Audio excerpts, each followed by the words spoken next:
Hare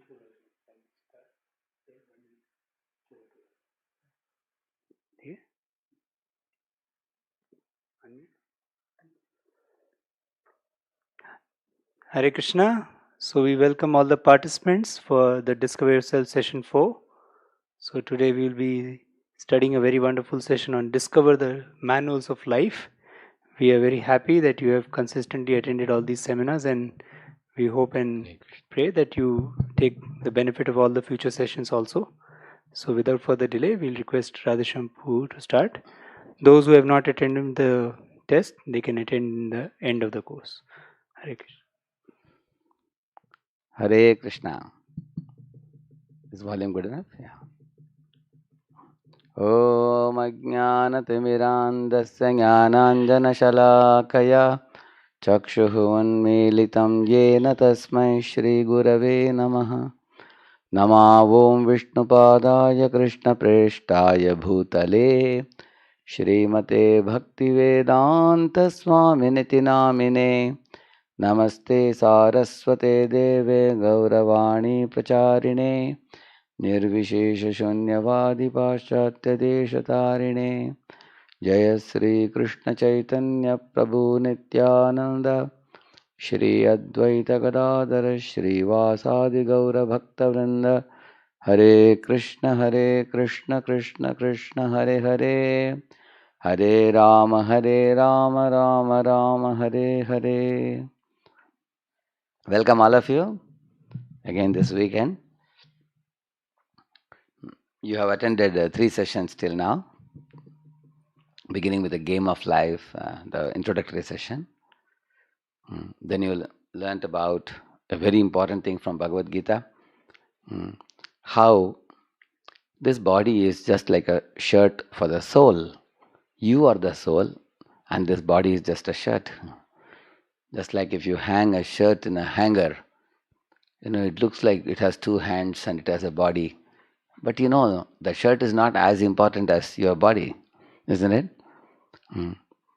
Similarly, this body is like a shirt over the soul, as Lord Krishna says. So you are the driver of your body, and your body is just like a car. And the second session you learned,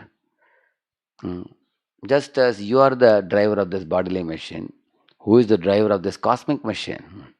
You learned about that in various ways.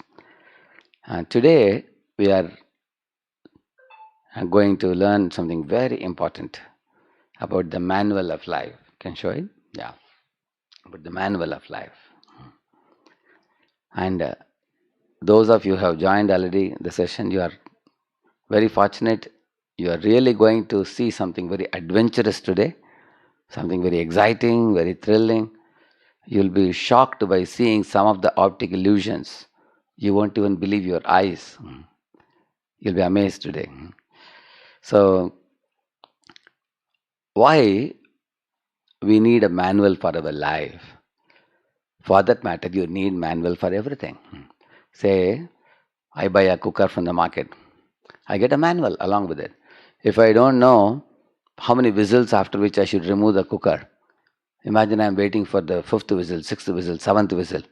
Pat! It will be a big explosion in the cooker because I didn't know how many whistles I should wait for. So in one program I was asking the mothers, Matajis, after how many whistles you remove it? They said 3rd whistle. Because they know it. They have read it in the manual. So we need a manual. Similarly, you buy a vehicle, you should know whether you should put petrol, or you should put water, what you should put. You need to know how to handle that vehicle. So we all need a manual when we buy a machine. Similarly, we all are born in this world. This cosmic machine is a very huge machine. And the body also is another machine. So how to handle these machines? We need a manual. And that manual is the Bhagavad Gita. One amazing thing you find with the Vedas is this.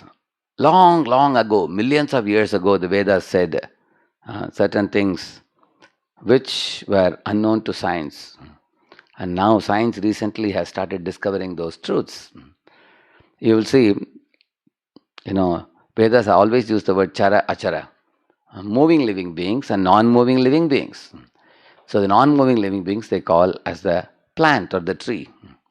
But according to scientists, humans and animals were considered living and plants were considered non-living.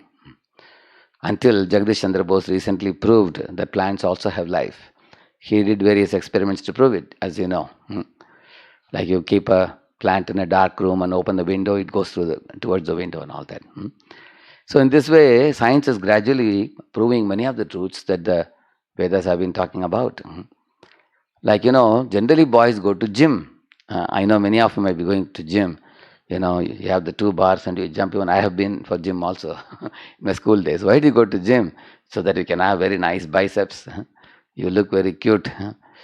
Uh, so people can show their biceps how beautiful I look like. But actually, the world did not know the glory of yogasanas because yogasanas don't build your biceps. But now modern man is turning to yogasanas more than going to gym because he knows that doing yogasanas actually not only uh, makes your body healthy, it calms your mind when you do pranayama and asanas. And yogasanas go much deeper, they give much deeper benefit to you than even the gym, which just artificially brings up your biceps. So, modern man across the globe is appreciating yogasanas, appreciating pranayama, appreciating vegetarian food, appreciating vastu, appreciating many things which are said in the Vedas. Like you see here, embryology. In the Srimad Bhagavatam, it is said right from the night when man and woman unite and the sperm breaks the egg and enters into woman's embryo. From that time on, what happens in first month, second month, third month, how it becomes like a plum with 9 holes. Everything is said in Srimad Bhagavatam. And there is an article comparing it with Cunningham textbook of anatomy, where Cunningham talks about how the child develops in the womb using the modern day equipments. And it is exactly matching.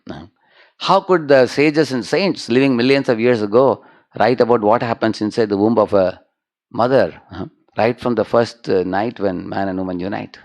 Just see. So, therefore, similarly, generally, when you put your foot on a stool on the road, immediately you will wash your legs, isn't it?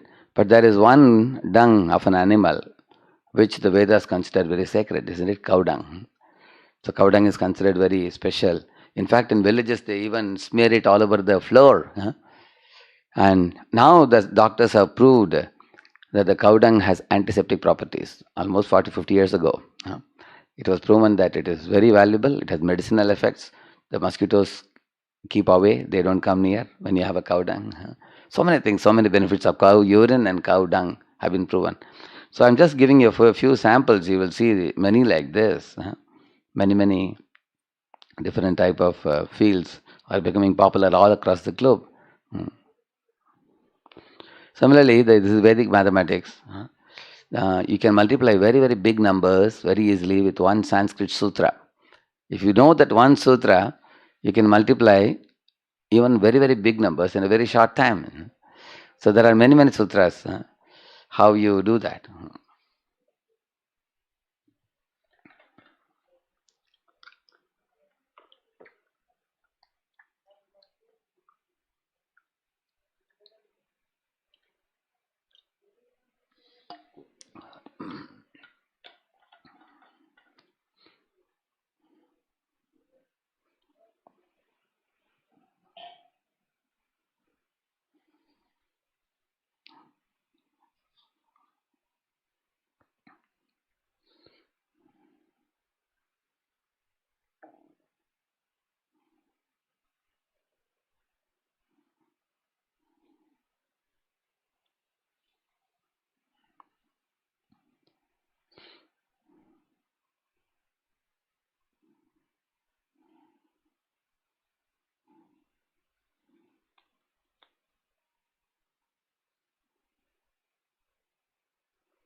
That's all. You just need to know only one line.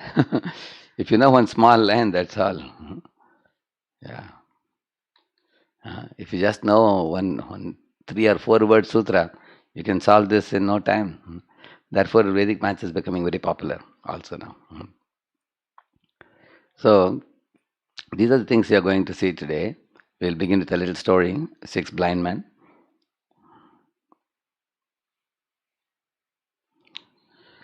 See here, 6 blind men are touching different parts of the body of the elephant. And each one is commenting. The first fellow commented, "Oh, this elephant looks like a snake," he said.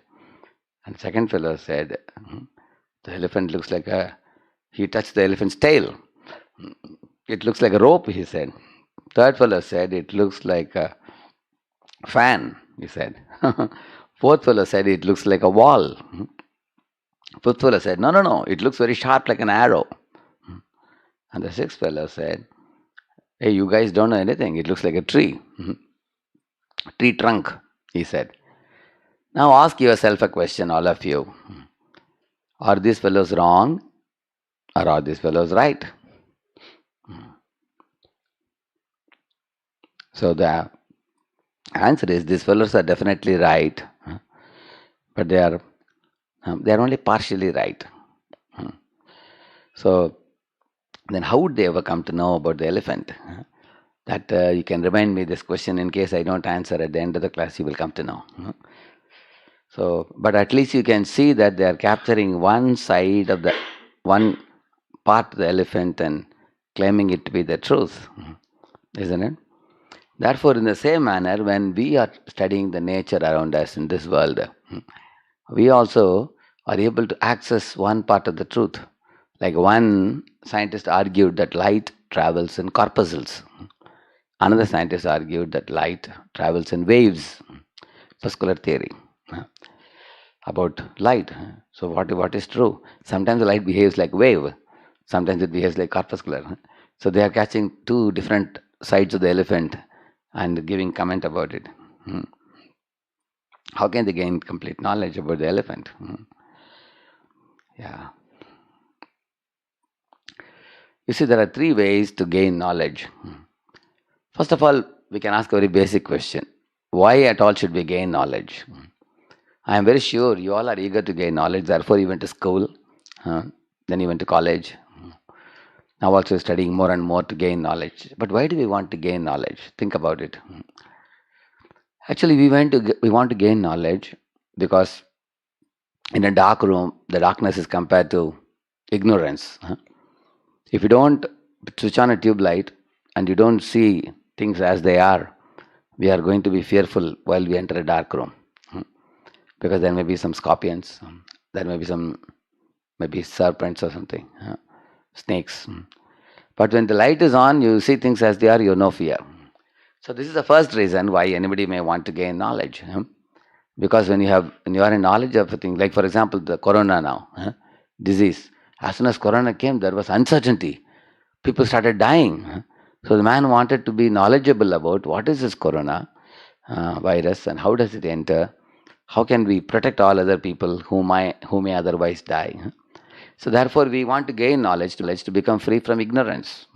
That's one reason. Another reason we want to gain knowledge is to make life comfortable. Like now I am sweating now. If I invent a fan, then I can be free from sweating.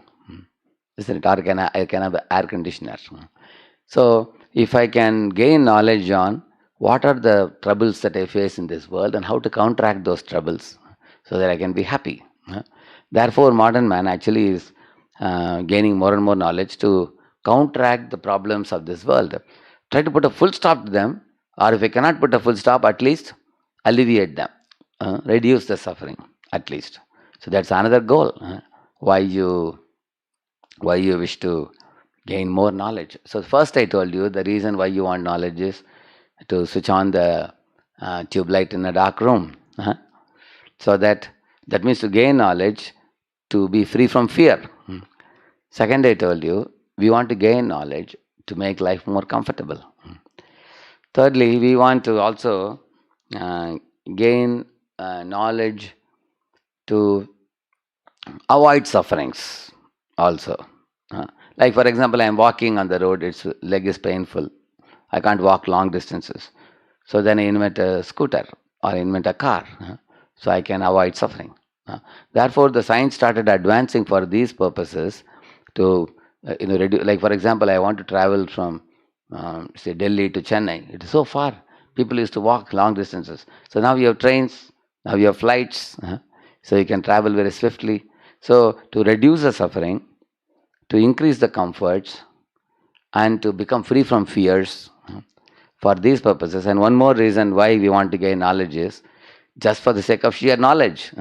Srila Prabhupada, when he was in America, he asked one Dr. Benford, scientist, why do you guys make a research on this grass? You know, you have written two bulky volumes on the topic of grass. And Prabhupada said, look at this. Cows, without reading your book, they are eating grass peacefully. They don't need the knowledge of your books. What's the use of writing such bulky books in your biology on grass? So Dr. Benford said, Swamiji, you see, for the sake of sheer knowledge, we just want to know, what is inside the grass? What is this protoplasm, cytoplasm, nucleus? We want to study it. What is the structure of a grass and everything? So Prabhupada said, instead of studying the grass in so much detail, why don't you study the person who put it here? And you can also ask, why did he put the sun here? Why did he put the moon here? Why did he put us all here? Why did he put the grass here? Why there are so many living forms? Why don't you go to the root of all existence? So, of course, Dr. Benford couldn't answer. So, basically, modern man is researching in the field of science to make life comfortable, to reduce suffering, and to go on gaining knowledge in different fields, to become free from fears. And one of the easiest ways scientists adopt is Pratyaksha Praman. Pratyaksha means direct sense perception. Like most people will tell you that unless you show me, I will not believe it. You say God exists, show me. People ask. As if they can see everything. Like you will see in this Pratyaksha Praman now. For example, you see this railway line, I'm showing you, it appears to be converging at a point. Is it converging? You are seeing with your eyes. If you say seeing is believing, then do you believe that it converges at a point? If you believe, people will call you foolish, because it doesn't converge at all. That's how your eyes show you. Look at the kid here. The kid is watching in two different mirrors, concave and convex mirror. See, the same figure appears in two different ways, you see? Yeah, distorted reflections. Although our eyes are showing it, which one is true? So those who say seeing is believing, show them this. Yeah, see here, if you put a pencil in a glass, it appears broken for your eyes. Is it really broken? So the law of refraction says this. This is how it looks. Clearly, it appears broken for you, although it is not. Similarly, you see, it appears there is water on the road. It appears like a rainy day. But when you go near, there is no water there. It's all mirage. Mirage appears like watery, you see. So we cannot acquire complete knowledge using our material senses, either with your eyes or ears or, eyes or ears or smell or taste or anything. I till now showed you for the eyes. I can show you some examples also. But see, our senses are imperfect, tendency to commit mistakes, and cheating propensity. These are 4 defects in every human being. It is called as inability, insanity, errors, and cheating. The first one is inability. Our senses have inability. Today we will show you in the subsequent slides how our senses are not able to give us perfect knowledge. Already I showed you 2 slides before how the eyes are showing a broken pencil, how the eyes are showing a converging railway line. Our eyes are not giving us perfect knowledge. Just now I showed you, and we will show you more. And because of the imperfect senses, we are also subjected to illusion, and then that naturally we commit mistakes, and then we tend to hide the mistakes by cheating. So let us show examples for this. Actually, if you see the visible range, it's only 400 to 700 millimicron, and outside that you see what all are there: cosmic rays, X-rays, alpha rays, gamma rays, so many other rays, ultraviolet rays. You see, the microwaves, all those rays, all those are outside. Our range is a very, very narrow range. Outside that we can't see. Not only that, right now, ask yourself, you can't see what is behind you. You can't see what is happening in the airport right now, far away. And you are also seeing, imagine if a man were to see his wife at a microscopic level, how dangerous it is. He will see his wife's body with full of molecules and atoms going like this all over. He will get chucker. He will get bewildered. So God has given you eyes to see one another in a certain way. Only that vision you can see. You don't see at microscopic level or macroscopic level. Just see. Our eyes actually have only a small range in which they can see. Similarly, our ears are deaf outside 20 hertz till 20 kilohertz. Like in our in our devotees' home, sometimes they put this ultrasonic whistle. Why? To keep the rats away.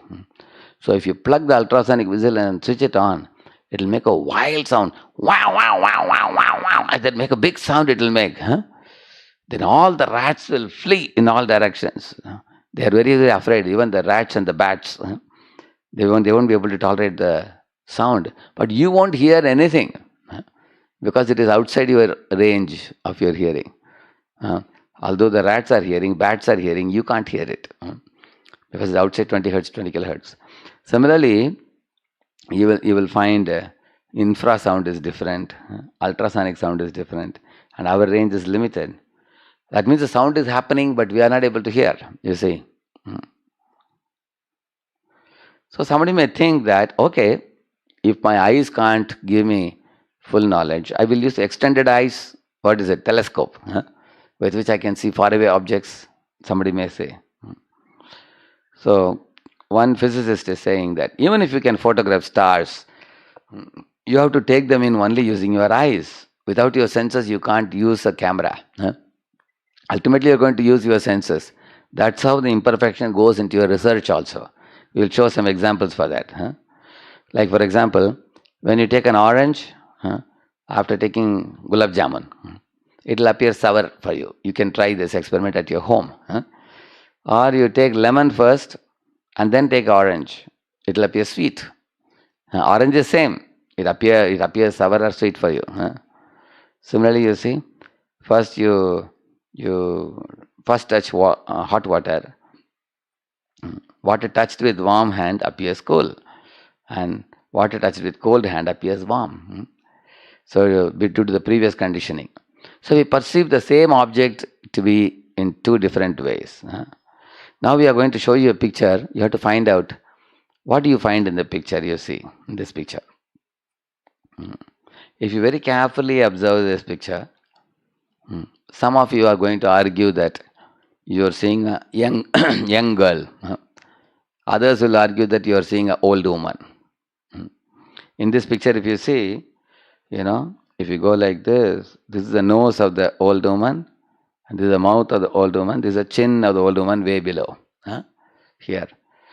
Similarly, if you want to see the young girl, this is the cheeks of the young girl, this is the chin of the young girl, and these are the ears, and she is seeing on the other side, this is her nose here. So you can see the same picture has two, young girl and old woman. So if one scientist is seeing young girl, he will argue young girl, young girl. Another scientist will argue old woman, old woman. That's how we are all seeing the truths in this world. Now if you see here, something very prominently that you see here is a white triangle, which doesn't exist at all. Similarly, if three celestial objects exist in the sky through a telescope, you may see something in between, but there won't be anything existing there. That means you get to see things which actually don't exist because of the illusion of the eyes. Similarly, here also old woman and old man are watching each other, and there is also another man playing a guitar, and a young lady is sitting next to him. So there are two pictures inbuilt in this. Now here you look at this picture, they appear to be like three cylinders, vertical cylinders. They are all moving, but is it really moving? They appear to be moving, you see, for your eyes. That's illusion of the eyes. Now you see here, they all are rotating. You can see that. Keep on watching them without blinking your eyes. You will see them rotating. See, it's a plain paper. It's not rotating, but it appears to your eyes like this. That's the illusion of the eyes. Now see here, you move towards the screen and away from the screen, and look at the center. Look exactly at the center and move towards and away. You will see two circles moving. You will find when you see like this. You are able to see. Huh? So is it really moving? But it appears for you as if it's moving. So these are all illusion of the. So all our senses have tendency to get illusioned. You see. So now you may ask, what's the problem with such optical illusions? When we see with our eyes something appears illusory. The problem is what? Man will commit serious mistakes in scientific research. For example, at one time, medical specialists, they thought that brain is used like a radiator in a car just to cool the blood in the body. They didn't know brain has any other function besides that. That's what they thought. And they thought of pituitary master glands to be just a useless vestige or a useless tissue in the body. Today, science knows that it is the most important glands in the head. Earlier, they thought of it to be useless thing. Imagine if a doctor considers pituitary glands useless, he may remove it also when they are operating the head. So therefore, they can commit big blunders. Similarly, in space research, the Hubble's constant has changed several times. 3 times they have changed it. That means every time they change, do you think the cosmic distances also change? Cosmic distances are same, but they keep changing like this. So here is an example about Piltdown Man. In 1911, one scientist claimed that he has found out a link between apes and humans, and he has proved Darwin's theory. But in 1953, it was dismissed by another scientist, saying that the scientist took a human skull and filed it to look like a ape's jaw. It was a cheating. It was a fraud. That means when people, just because they want some results, they can also do fraud. Like even we do as students of science. Sometimes you are supposed to get a linear behavior, but then one point is going here, one point is going here. People connect the first and last point and rub the other 2 points. People do like that. Sometimes students, they don't get results. So we have a tendency to cheat. Here you will see here.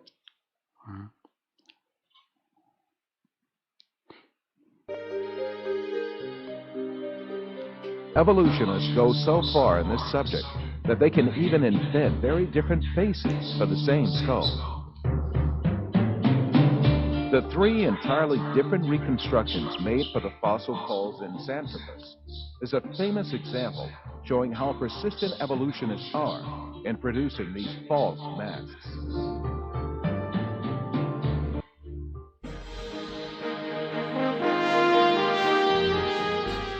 Another intermediate transitional form fabricated by evolutionists was the Nebraska man. This was cooked up in 1922 on the basis of a single fossil tooth. The evolutionists did not neglect to give it an ostentatious Latin name, Asparapithecus Harold Cookout, or to make imaginary drawings related to it. It was soon revealed that the tooth that had been the source of inspiration for Nebraska man in fact belonged to a wild pig. Many other fossil skulls have been presented as great evidence for evolution failed one by one. Neanderthal man was advanced as evidence in 1856, dismissed in 1960. Piltdown man was advanced as evidence in 1912, dismissed in 1953. Xanthropus was advanced as evidence in 1959, dismissed in 1960. Ramapithecus was advanced as evidence in 1964, dismissed in 1979.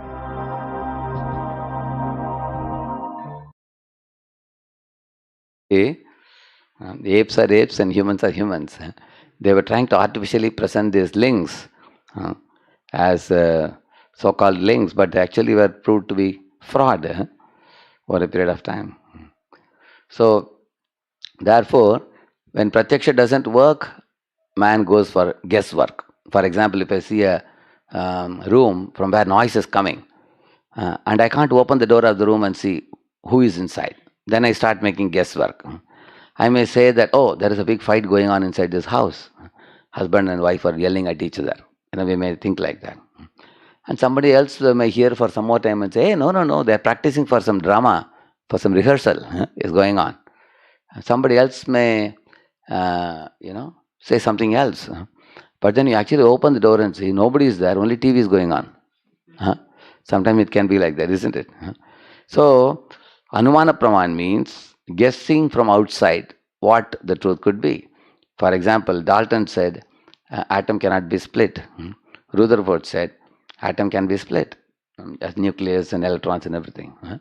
And then Bohr came and gave another model. Why? They are coming up with, better and better and better imperfect relative truths, and not able to say with full confidence, this is the truth. Why they can't say like that? Because they are doing pratyaksha or anumana. Pratyaksha is our senses are defective, so our pratyaksha fails. Anumana fails because the guesswork often may not be right. Just like what Darwin said about man coming from the apes. They were trying to give links for the same between ape and a man, but they saw all the links were failed, dismissed. You will see that. So, this is the meaning of Anumana Prama. It may have been like this, or perhaps it was like that. They can't say with full confidence, this is it. They can't say that. So, here is Darwin. He writes like this. He says, he wrote to one of his friends in his letters. He says, I am a firm believer that without speculation there is no good and original observation. So it means he says that he himself speculated about how all these living species have come about. So we will give you an example, it will become clear for you. So this is a record of the rocks. He thought that the man came from the apes. But actually there are right now records available of humans existing millions and millions of years ago. According to Darwin, he was thinking that man has gradually evolved from apes. Then there was Homo sapiens sapiens and the Cro-Magnon man, gradual evolution. But now there are records available of man existing millions of years ago, much before the apes also, and along with the side by side with the apes also. Here is another humorous, funny thing that Darwin talks about. He says that once a bear, out of eagerness to eat some mosquitoes, he entered into some ocean and he started opening his mouth, like that, catching the flies. And within as he kept on eating those flies, gradually he turned into a whale.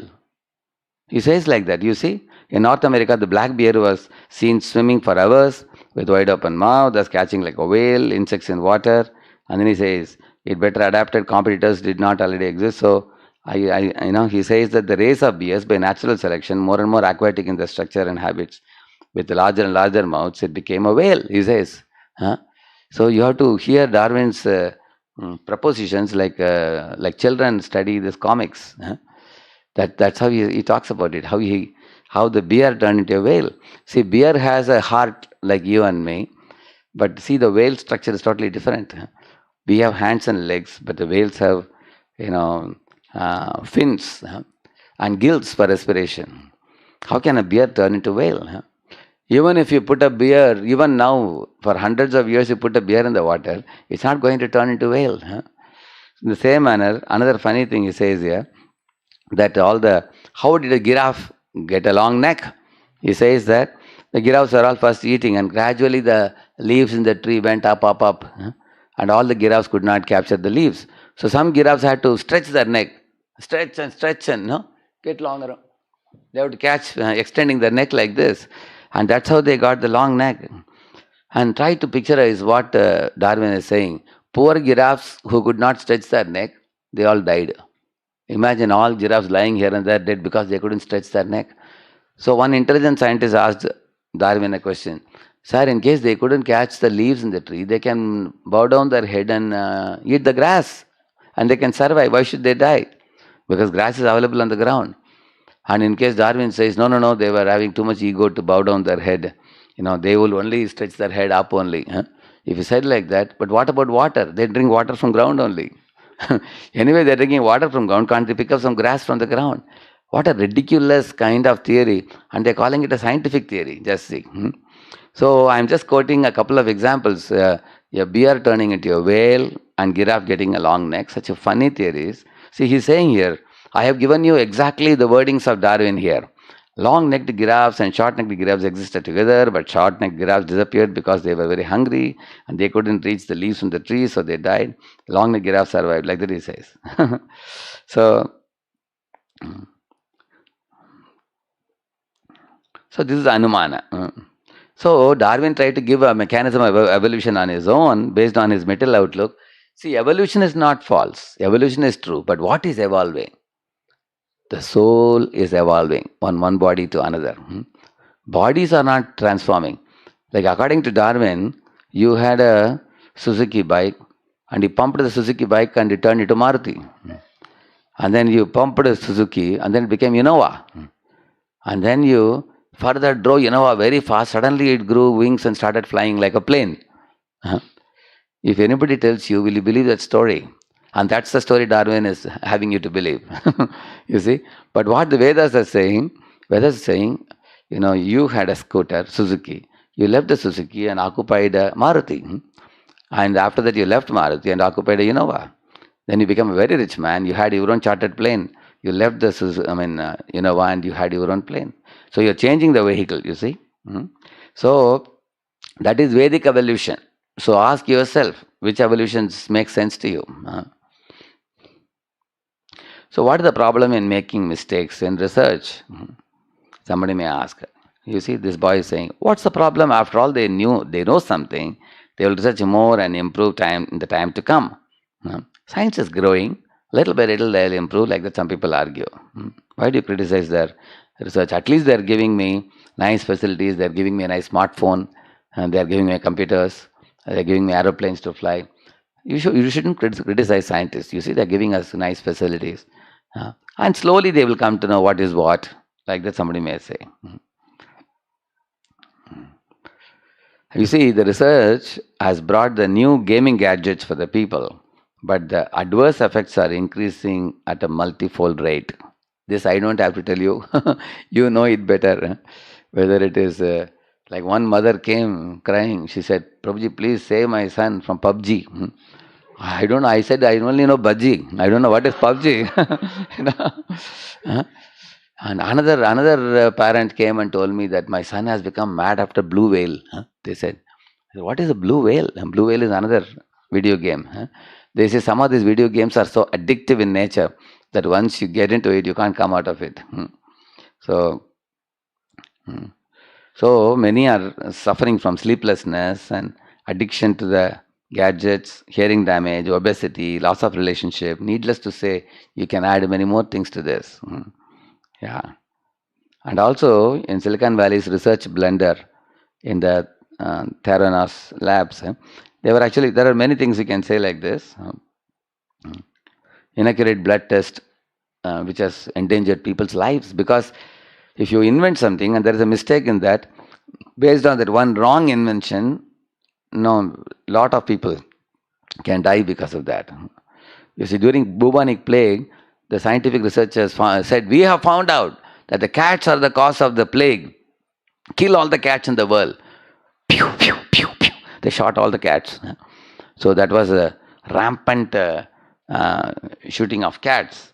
Subsequently, they found out, sorry, the cats are not the cause. The rats are the cause, they said. But unfortunately, there were no cats to catch the rats. That's how the bubonic plague started spreading. If you see here, how it spreaded all over, say 1946, 47, 48, 49, spreaded all over the world rampantly. Just like you see corona spreading now. At the time, millions of people died because of the mistake committed by the scientists who thought that cat is the cause. Later on, the rat was the cause, you see. So the mistakes that are committed in our researchers can claim millions of lives. Therefore, it is said half knowledge is a dangerous thing. And we can say many things. They say you put your tooth in a bottle, like Pepsi type of, what do you call it? Certain things, if you put and keep it for 1 week, it dissolves, they say. So there are many harmful effects of many things we intake unknowingly. So therefore, um, the solution for one problem becomes another bigger problem. For example, man thought, why to have a horse carriage in the villages? Horses are very slow. Let us convert the horse carriages into scooters with horsepower. That's what man did. Let's have high HP vehicles which can drive faster. But the problem is what? The horse only throws some stool, and the horse dung is also organic. It doesn't cause any harm. But the scooter started giving out carbon monoxide, pollution in the city. Like in Pune, they have put a pollution limit at 72 units, but now it has gone beyond 250 units. I saw the reading. I asked one traffic policeman, hey, it is showing 250. The limit is 72. He said, what to do? It's beyond our control, he's saying. They say in big cities like Delhi, Bangalore, and other places, if you go, morning to night, if you're traveling on the road, night you can get 2 crocin tablets of carbon from your 2 nose. Like that, you can take out 2 crocin tablets. That much carbon you are inhaling every day. So you can see that man thought instead of a horse, we can have a scooter. His invention appears very fantastic, very wonderful, but the result is it has led to a bigger problem. Because a horse carriage never has any accidents. Have you ever heard? Horse carriage was going and 200 people died. But you find the motor cars in America, they go at such a breakneck speed. 200 to 50 miles per hour is very common there. They go at such a speed. One car tire is burst, immediately 200 people can die. You can see that. So man thinks that he has made a lot of advancement, but the advancement has also caused many problems, bigger problems. Yeah.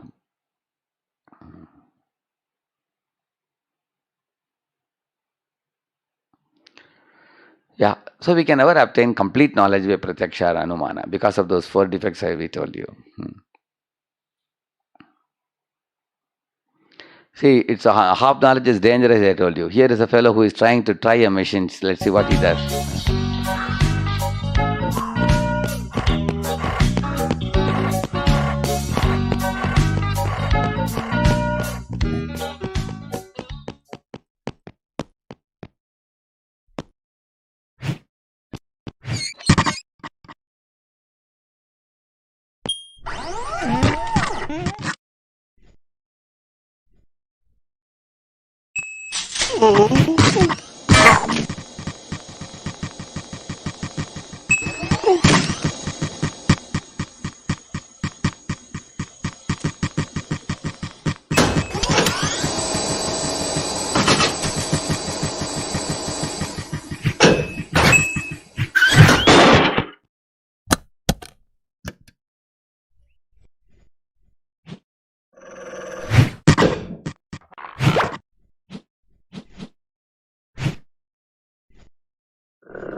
So, when we try to figure out the things of this world, we can make our life more complicated. That's a lesson from this. So, where is the manual that can explain the operation of this cosmic machine perfectly with no flaw? Like what the flaws that we saw in Pratyaksha and Anumana.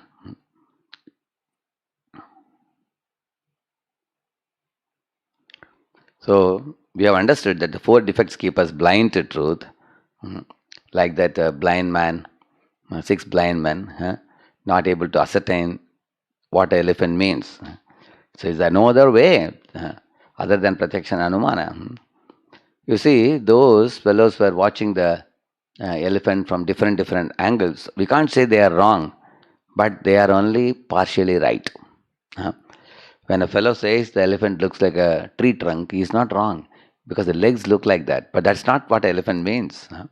They are all holding on to temporary truths and partial truths. So here is the Vedic authority. You can just have knowledge of it and consider it because the Pratyaksha and Anuman are giving fallacious relative truths. Therefore, in school textbooks, you find new theories are coming. One theory comes, it is taught for some years, then it is dismissed. A new theory comes. So we all know temporary, better and better, imperfect, temporary relative truths. We never come to know the absolute truth. Let us see how the Shabda Praman gives the absolute truth.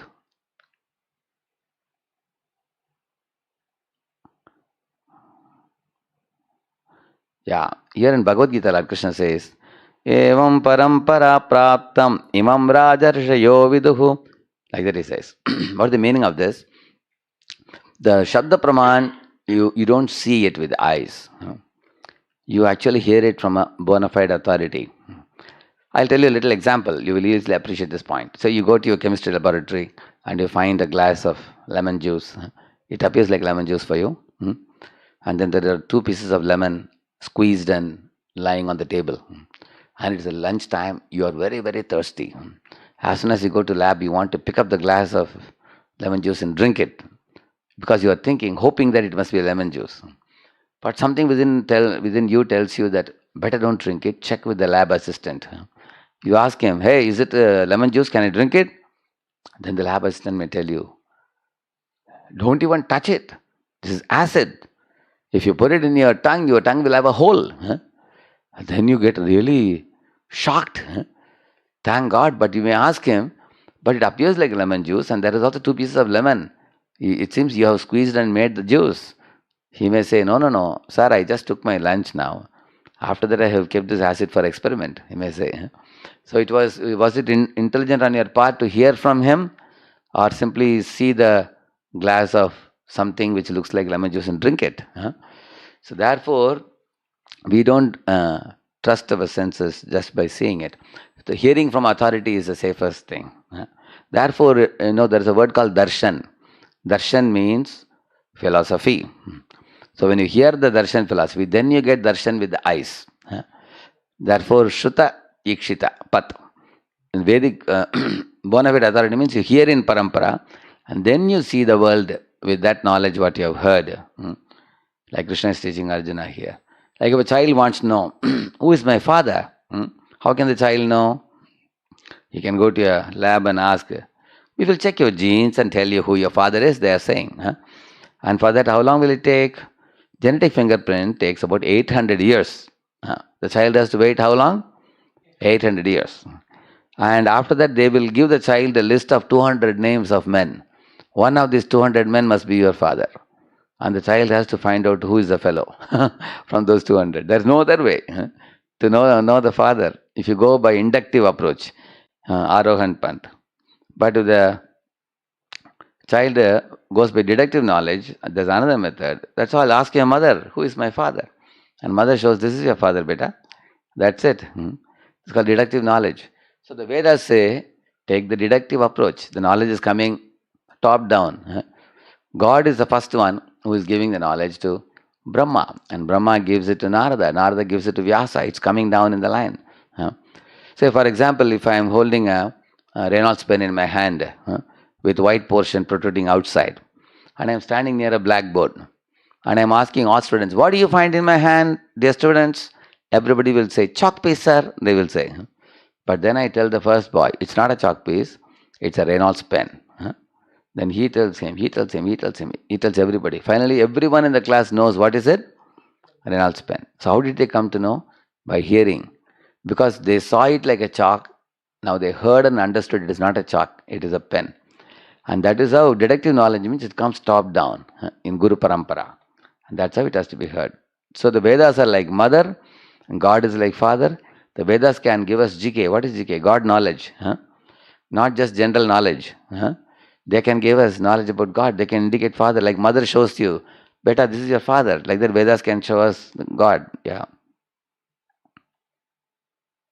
Yeah, what happened?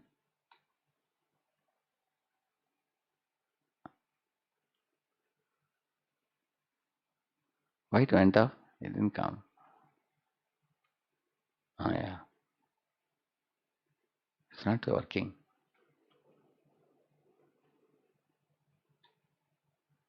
Okay, I'll play it to another place.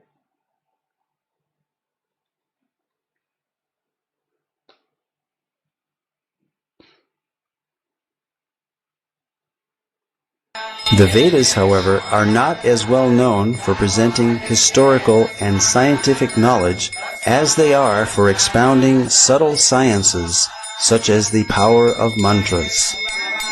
We all recognize the power of sound itself by its effects, which can be quite dramatic.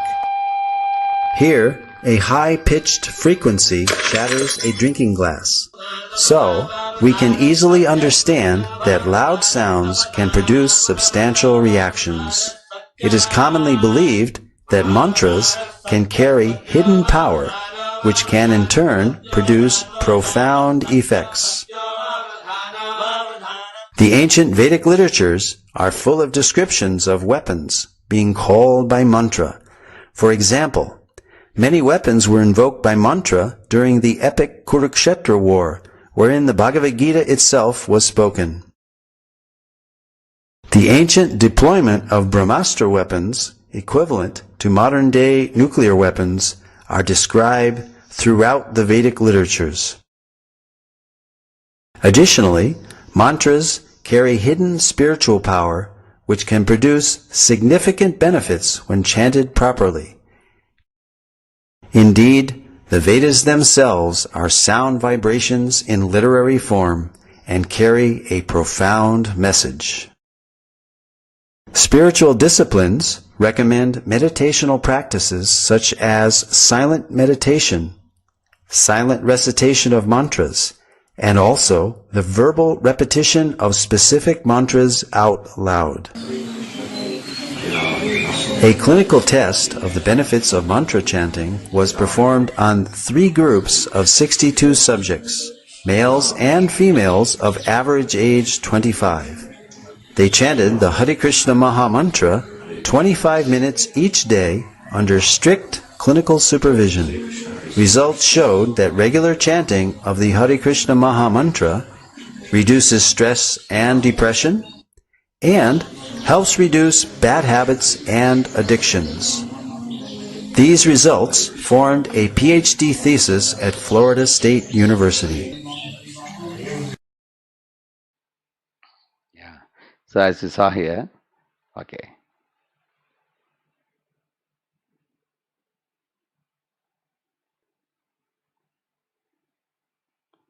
So just like you all go to an authorized college, you will not go to a college where you earn a degree which is useless. Imagine a college tells you, anybody can join us, even if you're just passed in 12th standard, you can join our college and we will make you an engineer. The only problem is you won't get job after you graduate from our college. Will anybody join such a useless college? Naturally, you all look for an authorized college where you get a valid degree, which will fetch you a good job, isn't it? And in that college, there are professors. You are looking for good teachers who can teach you. Similarly, there are Guru Paramparas are there, which are like colleges, spiritual college. Similarly, there are gurus, the teachers. Similarly, there are books also, authorized books, which are given to you in the college. Like you want to study electrical engineering. As soon as you go the first year, they give you BL Taraja. Like that, in every field, you have a book. Not that, you say that I will research and find out, figure out myself. You don't say that. You have to accept the textbooks. Similarly, the Vedic literature, like Bhagavad Gita. There is also advanced knowledge in the Vedas, even material knowledge. For example, Vimana Shastra. University of California at Irvine, April 2017. Aerospace engineer Travis Taylor has obtained a model of an aircraft whose design specifications are based solely on information gleaned from ancient Indian texts that are believed to have been formally set to writing in 500 BC. He is going to subject it to wind tunnel analysis to determine if it is a viable flying machine. The aircraft model, created using details garnered from the ancient Indian texts, has proven to be flight-worthy. Is it possible that by studying the ancient Indian texts, we may be able to recreate advanced technology that existed thousands of years ago in India? Ancient astronaut theorists suggest that the texts may also contain details for advanced spacecraft.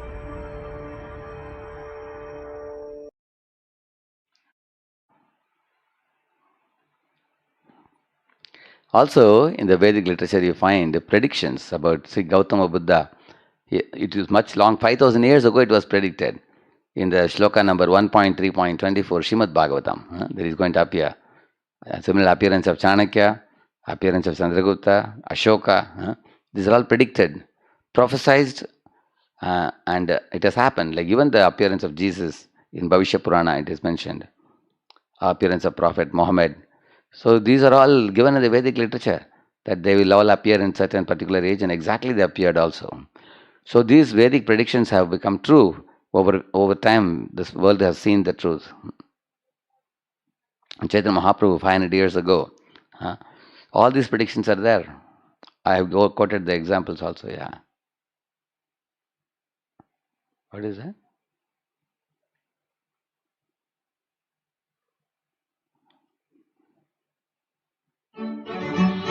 Early Indologists wished to control and convert the followers of Vedic culture. Therefore, they widely propagated that the Vedas were simply mythology.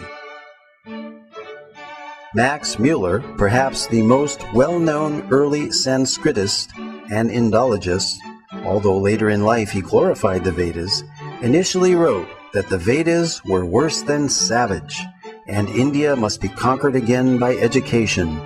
Its religion is doomed.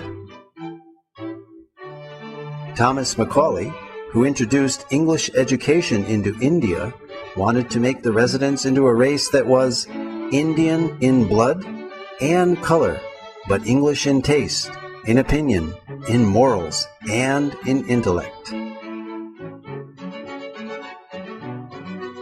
However, the German philosopher Arthur Schopenhauer stated that the Sanskrit understanding of these Indologists was like that of young schoolboys. These early Indologists devised the Aryan invasion theory, denying India's Vedic past. They taught that the English educational system is superior. They intentionally misinterpreted Sanskrit texts to make the Vedas look primitive. And they systematically tried to make Indians ashamed of their own culture. Thus, the actions of these Indologists seems to indicate that they were motivated by a racial bias.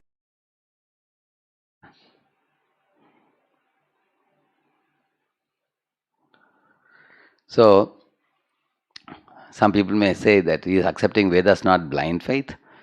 If Vedas say you are not the body, you are the soul, so what is the proof? Why should we accept it? If you see, even an electron, for example, some of you may be electronic students. Is there anybody who has captured electron in your fingers? Here is the electron. I am an electronics engineer. Actually, you can only see an electron reflecting on a cathode ray tube. The reflection from an electron falls on a CRT, which you can see. But you can't see an electron directly, nor can you capture it. So the whole field of electronics lies there. Similarly, you see, root of -1 is called imaginary number. It lies on an SJ plane, as we call it. Now, if you keep on asking question, what is root of -1, root of -1, nobody can tell you. But then there is a 2 plus 3i, real number, imaginary number, you accept and go on. Based on that complex algebra, there is a complex geometry, complex calculus, so many fields are developed. So we accept axioms even in the field of mathematics. Similarly, if we take Euclidean geometry also in mathematics, it says a point has no dimension, and a line is a set of points, and a plane is a set of lines, and a solid is a set of planes. It goes on developing. So you will see that axiom means that which goes without explanation, self-defined truth, axiom. You find Heisenberg's uncertainty principle is also similar to that. Like, you can't simultaneously determine the velocity and the position of an electron, isn't it? So, similarly, the law of thermodynamics, the laws of thermodynamics. You must have heard about PMM also. PMM means perpetual motion machine. Is only a hypothetical machine, although the theory exists. So there are axioms in the field of science also, undeniable axioms. So there is no science without axioms. Similarly, the Vedas also give you some axiom in the beginning, and then you accept them, and then you walk the path, and eventually the axioms become realized by you practically. Yeah, there are 4 sampradayas. The Supreme Lord Krishna, he gives to Shri, Lakshmi, he gives to Brahma, gives to Rudra, and Kumara. These are called 4 sampradayas. And in Sri Sampradaya, prominent personality is Ramanujacharya. Brahma Sampradaya, Madhvacharya is a prominent acharya. Here Vishnu Swami and Nimbarka Swami. So in the Brahma Sampradaya, Aloha and namaste. 2020 is certainly a year that will not soon be forgotten. For most, if not all of us, it has brought about many unexpected changes.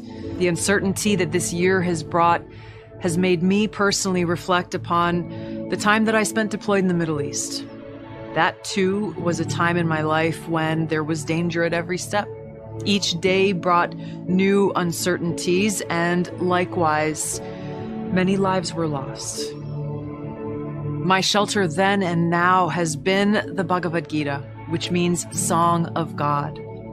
The Bhagavad Gita spoken by Sri Krishna is full of transcendental wisdom that is as relevant today as it was 5,000 years ago when it was spoken. When we are blown here and there by the strong winds of change, when giant waves are crashing upon us, when we're feeling unsteady, lost, adrift, the Bhagavad Gita offers us guidance and hope. Looking at our problems through the prism of eternality, rather than merely identifying with our temporary material circumstances, gives us an anchor that offers great peace, purpose, and stability through even the most trying of times. May we always be blessed with remembrance of Sri Krishna, his unconditional love, and his transcendental appearance in this world. Jaya Shri Krishna. See, this is a congresswoman, Tulsi Gabbard, glorifying Bhagavad Gita, what you heard just now. So, Lord Krishna gives it to Brahma, Tene Brahma Hridayadi Kavaye, he says. And then it's coming down in a disciplic line. So, I am coming in a Brahma Madhava Gaudiya Sampradaya. Like here you see here. We haven't got to manufacture something. We simply repeat the words and the instruction given by the predecessor. Krishna instructed Brahma, Brahma instructed Narad, Narad instructed Vyasdev, Vyasdev instructed Madhyacharya, and in this way, then Madhavendra Puri, Ishwar Puri, Sri Chaitanya Mahaprabhu, then the 6 Goswamis, then the Srinivasa Acharya, Kaviraj Goswami, Narottam Das Thakur, Vishwanath Chakravarti, Jagannath Das Babaji, Bhakti Vinod Thakur, Gaur Kishore Das Babaji, Bhakti Siddhanta Saraswati, and then we are doing the same thing. There is no difference. That is the specific procedure of the Krishna consciousness movement. Yeah. So 5,000 years ago, Vyasdev, a later incarnation of God, he actually put all the Vedas in writing down. Because till then the Vedas are coming in word of mouth, like what Srila Prabhupada said. So because the Kali Yuga started 5,000 years ago, and he put it down in writing, and then it has been coming down in Guru Parampara. Like you see this Vedic knowledge, it's a very vast body of knowledge. That's Veda, Upaveda, Vedanga, the Shruti, Smriti, Puran. It's 1 lakh verses in the Vedas, exhaustive. But if you want to know the quintessence of all the Vedas, you just need to read 2 books, Bhagavad Gita and Srimad Bhagavatam. If you have these 2, and therefore Srila Prabhupada, whom you see here, is Divine Grace A.C. Bhaktivedanta Swami Prabhupada, a pure devotee of Lord Krishna, coming in the Brahma Madhava Gaudiya Sampradaya. He has written more than 100 books, and especially commentary for Bhagavad Gita and Srimad Bhagavatam. So, how do you know what the elephant is? Here is a Pandita. He is telling all those guys, "Arey, you guys are all catching one side of the truth. Let me tell you what elephant is." And he is describing, this is how the elephant looks like. This is the color of the elephant, the face of the elephant, legs of the elephant, tail of the elephant, everything. Once they heard it, they understood the full truth. So we also have to hear from people who have the eyes to see, the spiritual eyes to see, from the acharyas. So he is giving them the full truth. They only knew part of the truth before. Yeah. So this is a summary of today in a nutshell. So I will show you the just 1 minute mind map for this chapter. Okay, I'll make it bigger, a little bigger. So we began with this, isn't it? Pratyaksha. So we began with the elephant and 6 blind men. You see, we studied about imperfect senses, to be illusioned, tendency to commit mistake, and cheating propensity. These are the 4 defects. One leads to other. Because I have imperfect senses, I am subject to illusion. Because I am illusion, I tend to commit mistake. Because I commit mistake, I cheat. So, and then we studied about Anumana Praman, about the origin of species, and the problem with scientific research, bubonic plague, and ill effects of the gadgets and everything. Then Shabda Praman, Vedas are like a mother and God is like the father. The child can know the father very easily from the mother. That's called deductive process. We follow the Vedas by hearing in Guru Parampara. And Vedic process of learning is a process of hearing, coming down, perfect knowledge given by God Himself. We repeat what God has spoken. We don't speak anything of our own. And then we showed you many things about the Vedas. Predictions in the Vedas have become true. And also, there are many scientific things that the Vedas say, which is also true. Like I told you about the cow dung, gobar. I told you about the Vedic embryology. And also I told you about plants having life. There are many things. There are 4 sampradayas. We are coming in the Brahma Madhava sampradaya. So because we are hearing knowledge coming in parampara, it's perfect knowledge. It's called God knowledge. It's personally given. So the Vedic truths are indefeatable truths. Science has only proven through Ayurveda and cow dung and ghee and plant having life and all these different things. This is their Saranath pillar, which scientists are admiring.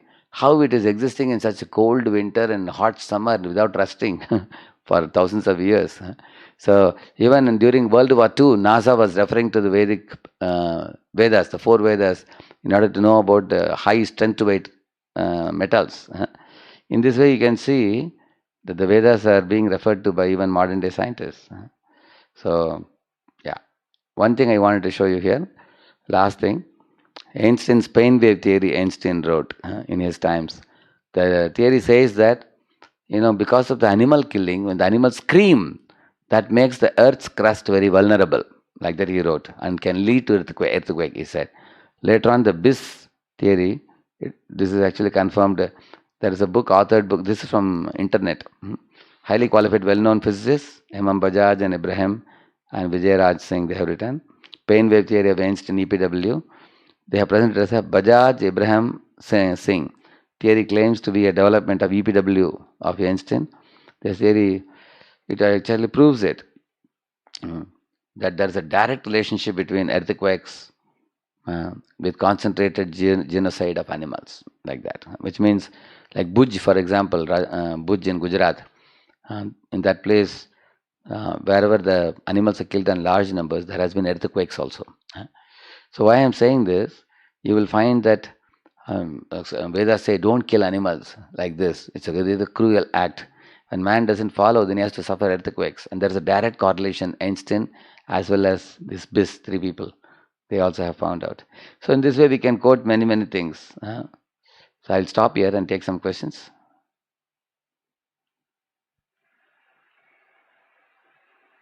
Yeah. Who is going to read out the Hare question? Krishna. Yeah. Please go ahead. So we have got several questions from the students.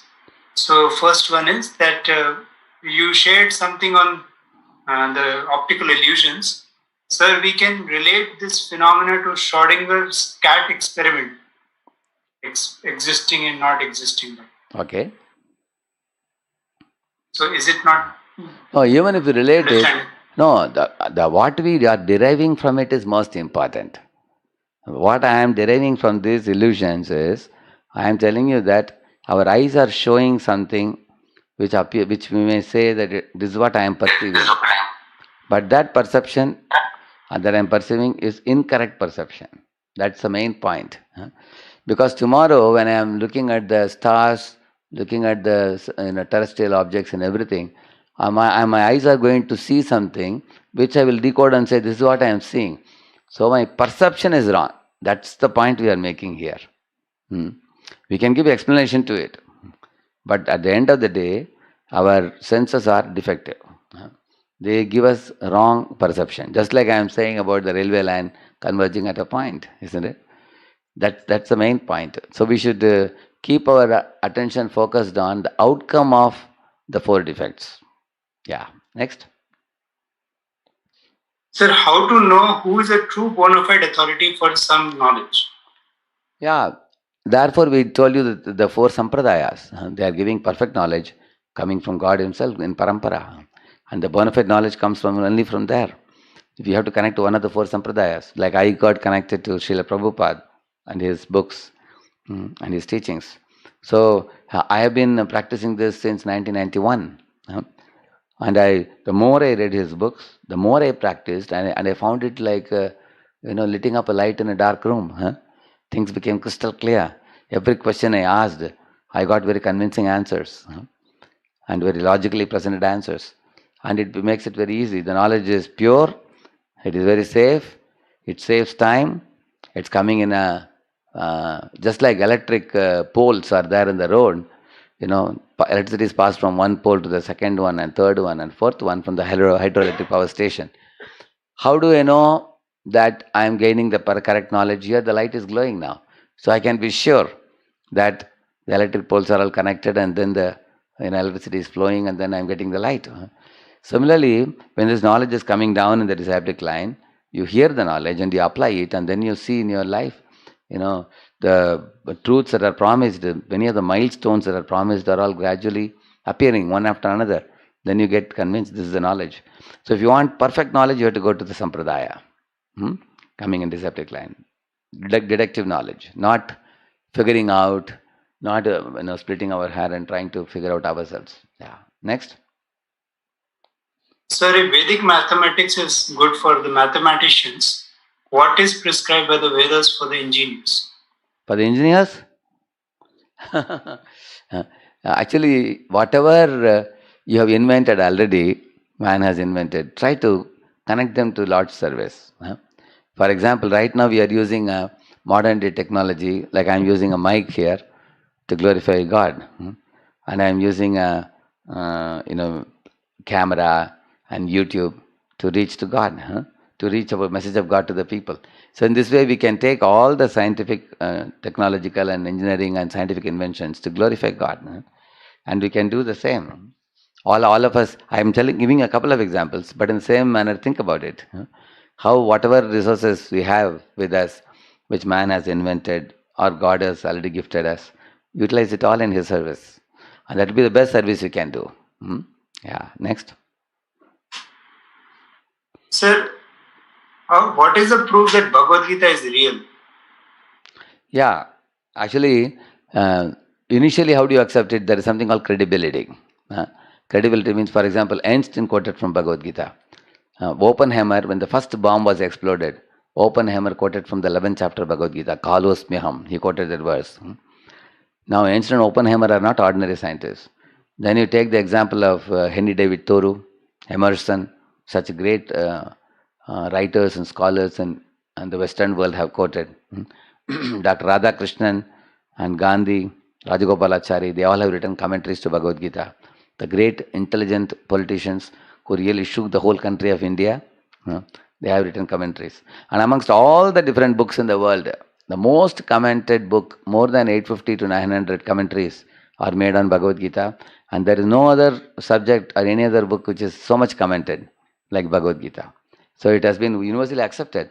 And Acharyas like Shankaracharya, Madhvacharya, Ramanujacharya, they all have written commentaries and they have glorified Gita.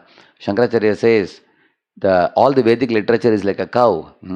He says that Sarvopanishado gavo dogda gopala nandana partho vatsa sudhir bhokta dugdam gitamritam mahat is telling Shankaracharya all the Vedic literature, if you compare it to a cow, the milk coming from that cow is Bhagavad Gita. And Arjuna is compared to a calf who is drinking the milk, and we also get part of the milk, the others, like the other farmers and others, and we also get the milk to drink. So he says Gita Upanishad or Bhagavad Gita is the quintessence of all the Vedic literature. Like that he is glorifying. So Shankar also says that when you take a bath in the Ganga, people get purified. In the same manner, he says, I wish to take bath in the Ganga of Bhagavad Gita. And I purify my intelligence by studying Bhagavad Gita, like the Shankara says. So now all these very, very great, authentic, very powerful personalities who influenced the world with millions of people they influenced, and for long, long time to come, they all have appreciated Bhagavad Gita. So that is our faith. We follow in the footsteps of great souls. Mahajano yena gata sapanta. Yes, next. And not only that, actually if you ask me, why did I put faith in Bhagavad Gita? I found that many things that Lord Krishna says in Bhagavad Gita, I could see with my eyes. For example, my Shiksha Guru told me that when you are going in the road, if a beautiful girl is coming there, immediately look at all the men around her. Don't look at her, look at the people around. And all the... like that they'll be seeing. You've seen that? So it's that mode of passion, Rajoguna.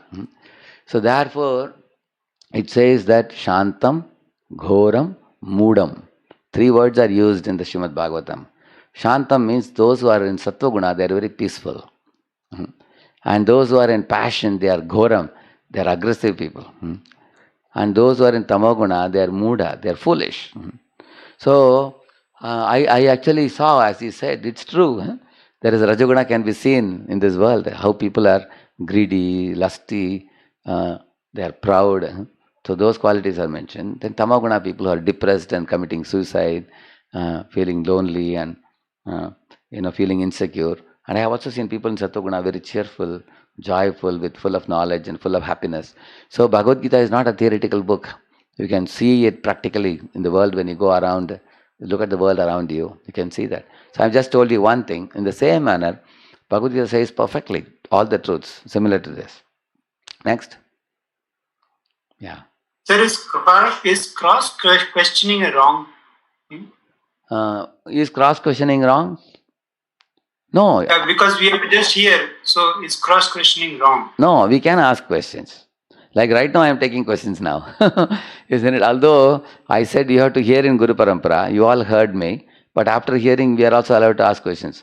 Even Arjuna is asking questions to Krishna and Krishna is answering. Parikshit is asking questions to Shukadeva Goswami. Shukadeva Goswami is answering. Vidura is asking questions to Maitreya. Maitreya is answering. You will see that. Yudhishthira is asking questions to Narada. Narada is answering. Our scriptures are full of question answers. We never demand people that you accept something blindly. In fact, we condemn blind faith. Blind faith and absurd inquiry, both are condemned. Prabhupada writes in 4.34, Bhagavad Gita purport. You will read that. So we don't force people to, like all of you have been hearing me, and this is the 4th class I am speaking to you. You can see that how we are presenting the knowledge, you can see for yourself. We are presenting it in a way that even you can appreciate with your scientific background. And we are presenting the Vedic truths. Like I told you about the plants having life or cow dung. These are all researched proofs, proven truths. We are not just forcing you to accept anything. So you have the right to ask questions. Yeah. Go ahead. Sir, my family has a lot of superstitions. Like my mother says that one should not wash his face at evening when we are worshipping God. So should we believe in these kind of superstitions? Actually, there are many people who have some superstitions and they do some religious rituals and rites without knowing what is the background behind it. Therefore, we say spirit plus ritual equal to spiritual.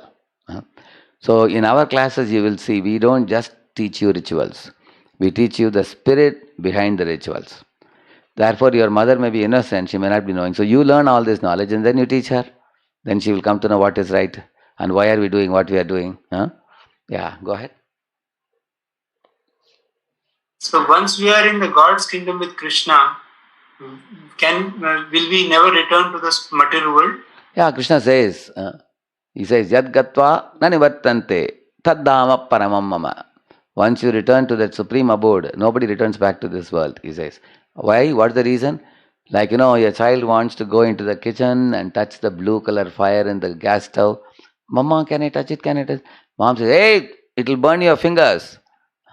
When mom is a little away, the child is thinking now no one is around. Then he goes and touches the fire. When he touches the fire, he just gets burnt in the fingers. And immediately he runs and puts the hand in the water. It becomes a boil. Then the child will never touch the fire because he got experience now. Similarly, we all have come to this world. We got a solid experience of what this world is. So once you go back there, you will never want to come here. Once bitten, twice shy, as we say. Yeah. Yes? Sir, what is the meaning of the prayer that you chanted in the beginning? Om Ajnana. Yeah. What is the meaning of that? Om Ajnana Timira Andasya means I was born in the darkness. I was filled with ignorance. But my spiritual master kindly opened my eyes and lit up my pathway with the torchlight of knowledge. So, because he showed me the right path, whatever good qualities I am able to imbibe in me, whatever good wisdom I possess today, it's all him. It is by his grace that I possess all this, and I express my gratitude to him. That's the meaning of the first prayer. Yeah. Thank you. Sir, my friend asked me, he lives near the ocean. So in that area, they are not able to grow foods. So if they eat fish, is it wrong? Actually, if I was living close to the ocean side, definitely I will have a scooter or something to go to the market and purchase some vegetables and cook them and eat them. If it is, if I can't go by bicycle, surely. And I will also do a job to earn my money. I won't catch fishes. Why should I separate the fish from the ocean and kill it? It is sinful. Yeah. Next. Rajis, some have raised hand. They want to ask question orally on. So I'll open that. Yeah, sure. This one. So Suryansh, you can ask your question. You can unmute yourself and ask.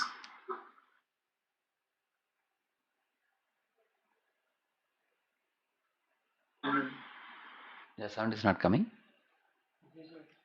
Suryansh, you can. You are able to unmute yourself? Hare Krishna.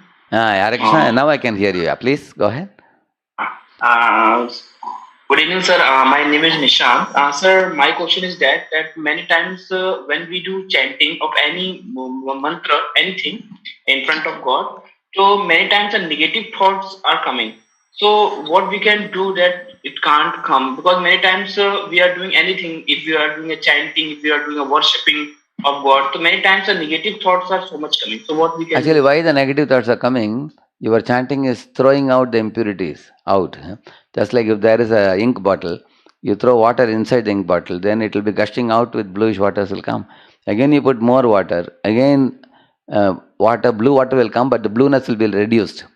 And you keep on pouring water more and more, there will be no more blueness, water will be transparent. So in the same manner, when we are chanting, the dirty things are thrown out, mind brings in all kinds of garbage. Tolerate it, but you can keep the eyes open if you want, and you can chant aloud also. Chant aloud and then try to hear the sound. Two things are going on simultaneously. One is the mantra is going on and then other thoughts are coming. Try to hold on to the mantra and try to get rid of the other thoughts. It's a kind of exercise. Keep making that exercise. Like you all have experienced when you're working in the computer, sometimes suddenly some pop-ups come. So we are always tempted to go. Yes, we tend to go for the pop-ups, correct? Now, then what happens? You get distracted from your studies. So what you are supposed to do? When you have to make a determination, pop-ups come, even if I see the pop-up, I will still not click it. And I'm going to study my subject. Correct, no? So means Prabhuji, we don't have to worry about it. We only chant of God name. Yeah. And the things will be go on in a proper way. It will go away. Over a period of time, it will go away. And you continue chanting because chanting is supremely pure. Hare Krishna, Hare Krishna, Krishna Krishna, Hare Hare, Hare Rama, Rama Rama, Hare Hare.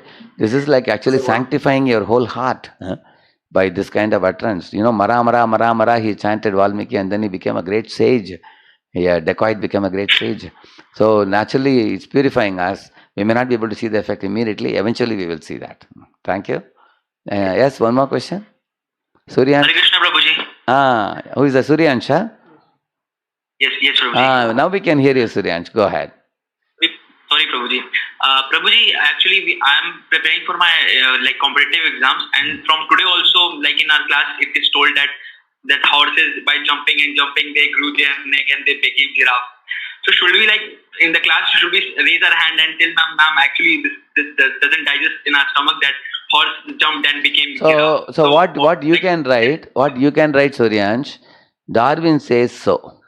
Darwin says like this, and below that at the end you can also write one more line. The Vedic evolution says that the soul moves from one body to another. Even our school children, we teach them both.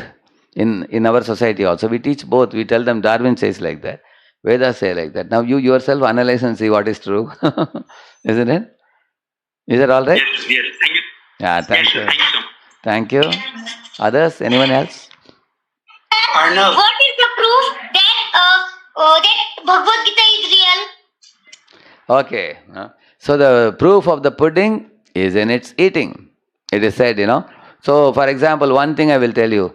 Bhagavad Gita says that you are not the body, you are the soul. You are the driver of the bodily car. Correct, no? So now, whether it is true or not, how can you say? For example, somebody dies. Like in Russia, one soldier died. Young man, just 28-year-old man. Doctors tested his body. Everything was perfect. There was no problem in the body. Then why the body is not working? My question to you. Why the body is not working? Yes? Who is the devotee who asked the question?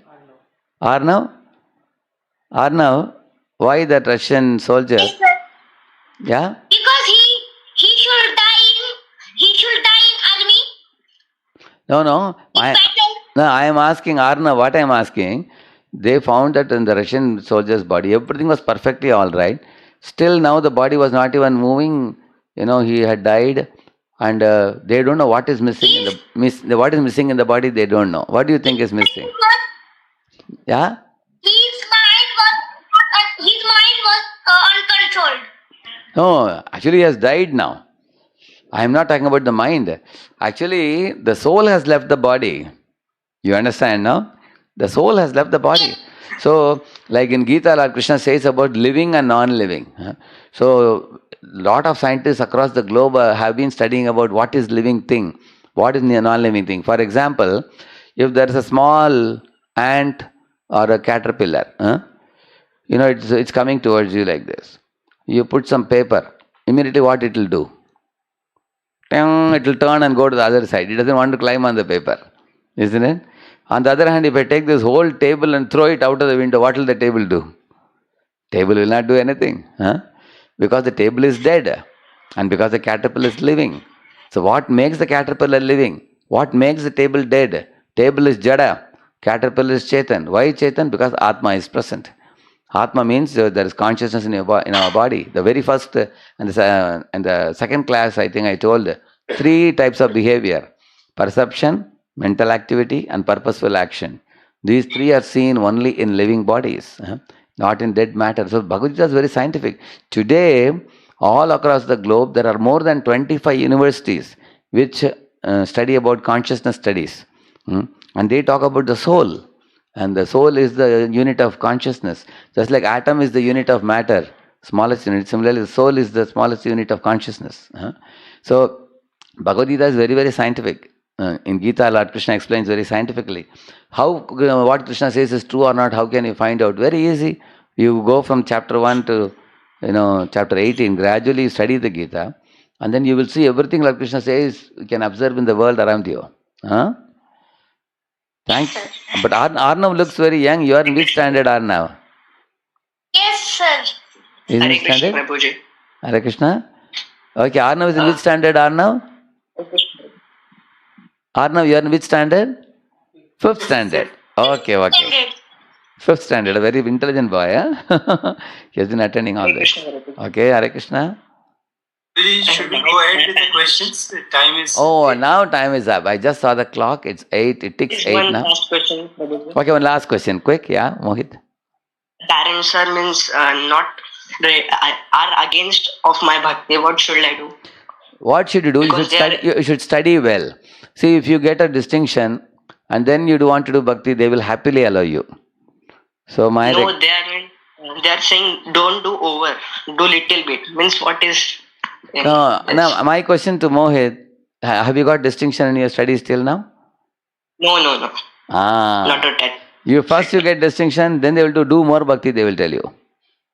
Because after you went to bhakti, your marks have increased. So do more chanting, they will tell you. Huh?